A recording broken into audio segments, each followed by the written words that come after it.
This mini lecture examines strategies based on radical innovations, that is, innovations that prove to be revolutionary or disruptive in their industries. An innovation is a new product or service that comes from a creative idea.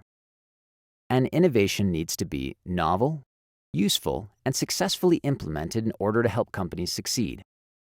While there are several types of innovation, this mini lecture focuses on strategies based on more radical innovations. To illustrate, Blockbuster dominated the home video rental market by building 5,500 stores around the country where they offered more than 1,000 different movie options. Blockbuster made a huge investment in stores and in DVDs. But Blockbuster didn't make money from the video sitting on the shelves, so it needed to get customers to rent the DVD and return it as quickly as possible. To encourage customers to return the DVDs quickly, Blockbuster charged late fees. These late fees were unpopular, but Blockbuster couldn't make money if it didn't get the DVDs back quickly. This strategy worked extremely well until Netflix entered the movie rental business. Instead of building stores, Netflix shipped DVDs directly to customers' homes. The downside of renting movies online was that you had to plan ahead. No impulse movie watching. But the upside was the ability to access over 90,000 movies in the Netflix library. Additionally, Netflix made money when customers didn't watch their DVDs. As long as customers held the DVDs, Netflix didn't have to pay return postage or mail out the next DVD. Note that this is just the opposite of Blockbuster. It made money by getting DVDs back quickly.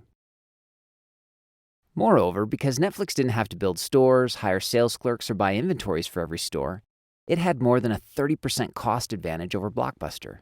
Not surprisingly, by 2010, Blockbuster had filed for bankruptcy and Netflix's market value was over $3 billion. Netflix defeated Blockbuster by deploying an innovative strategy that used a fundamentally different business model. It's difficult to provide a full list of different kinds of strategies based on radical innovation because new innovative strategies are constantly emerging. Change is a natural part of innovation. Indeed, a firm's strategy must be dynamic due to changes in competitive offerings and in customer needs. However, strategists have identified several types of radical innovations, and these types may provide a useful guide for how to develop a strategy based on these innovations. First, eliminate activities in the value chain. One type of innovative strategy eliminates or reconfigures activities in the value chain. The most typical pattern is to eliminate a step in the channel to the customer, such as a store, which also eliminates the need for salespeople and inventory. This allows the innovating company to offer similar products and services at much lower prices. This is how Netflix gained a cost advantage over Blockbuster. Similarly, Amazon offered lower prices than Barnes & Noble by eliminating the brick-and-mortar bookstore and shipping directly to customers. Rather than eliminating stores, Southwest Airlines eliminated meals, seat reservations, and luggage transfers in order to lower total costs. Second, low-end disruptive innovations. Rather than eliminating activities in the value chain, some companies use different technologies than rivals to produce low-cost products or services.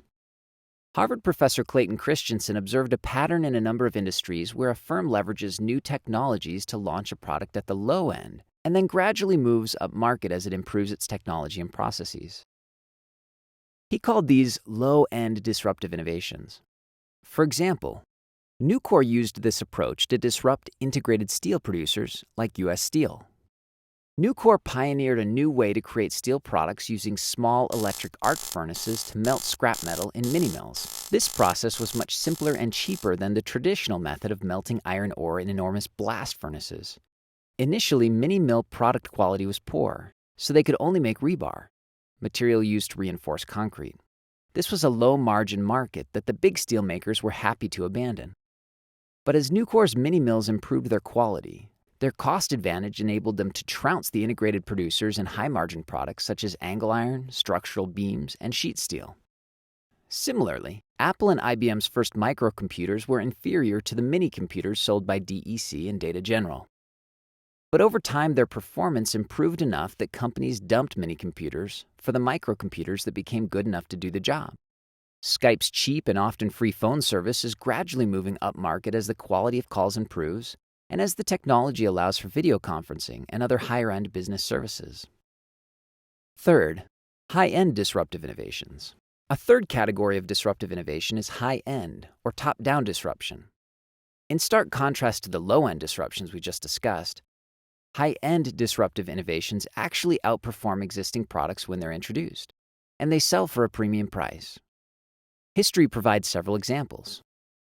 Apple iPod outplays Sony Walkman. Starbucks Beans and Atmosphere drowns coffee shops.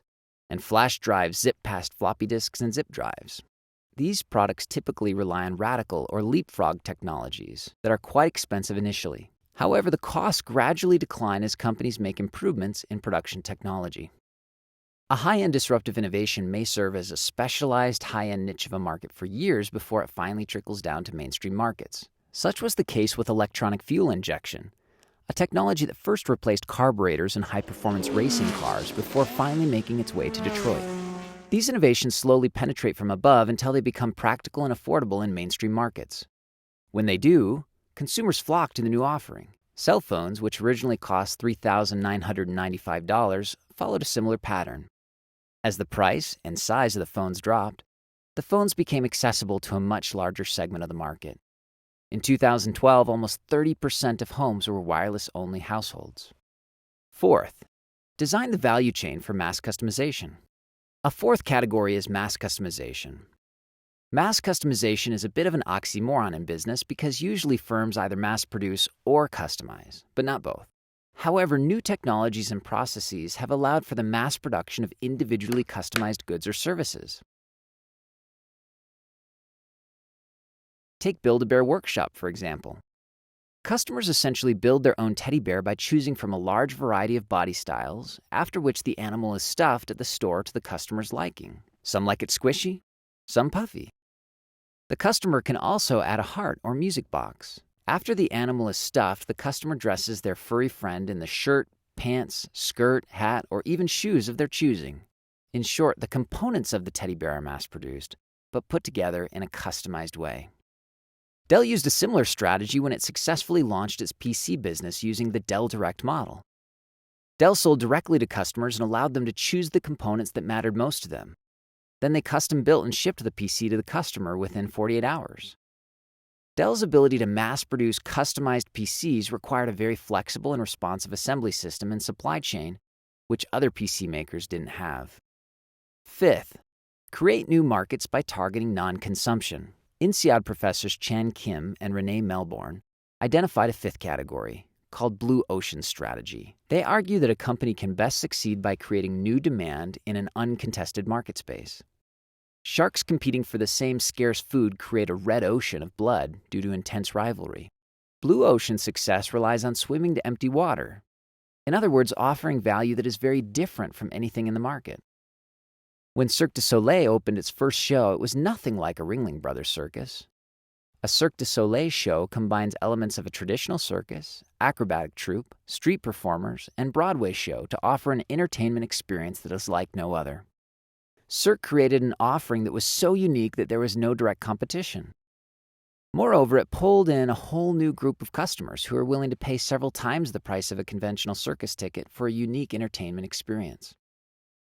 As companies try to create new demand, they sometimes target non-consumption with an offering that might induce consumption. For example, more than 70% of households in India do not have a refrigerator because they are large, expensive, and require continuous electricity to run.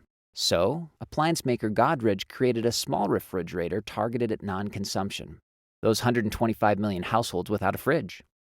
Using battery technology and solid-state thermoelectric cooling, they created a $49 cooler-size refrigerator called Chatacool that is bringing refrigeration to everyone in India. In summary, there are many different ways to utilize radical innovations in strategy. A company's ability to deliver value in an innovative way is limited only by the creativity of its people, but success requires radical, rule-breaking ideas that are effectively implemented as part of an innovative strategy.